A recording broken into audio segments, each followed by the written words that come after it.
Mardi 26 mars de l'an 2024, chers internautes, abonnés de Icon TV, bonjour et bienvenue si vous nous suivez sur notre plateforme de diffusion.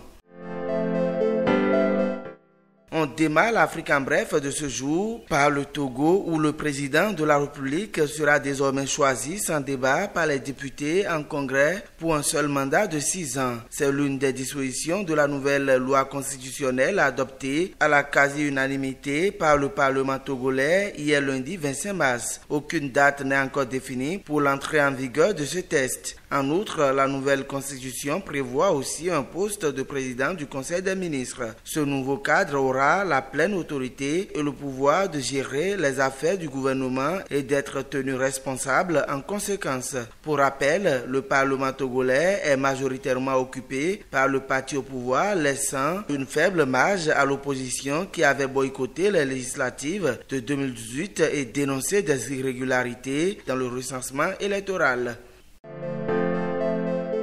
Sénégal, Diomaye Faye, nouvellement élu président de la République, tend la main aux partenaires étrangers respectueux. Il a assuré lors de son premier discours en tant que chef d'État que le Sénégal resterait un allié sûr et fiable. Quant au chantier qu'il compte entamer en priorité, le nouveau président militera pour la réconciliation nationale, la refondation des institutions et l'allègement sensible du coût de la vie. Je m'engage à gouverner avec humilité, dans la transparence, à combattre la corruption à toutes les échelles, a-t-il affirmé. Diomaye Faye est le premier opposant élu au premier tour lors d'une élection présidentielle au Sénégal.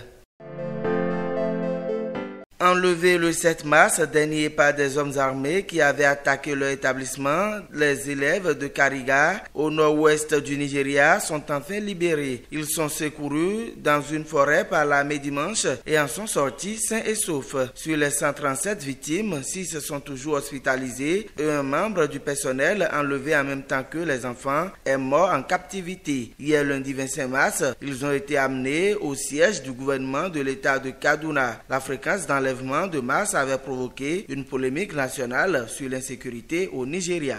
Madame, Monsieur, chers internautes, c'est la fin de ce numéro de l'Afrique en bref. On se retrouve ce soir pour le Flash Actu.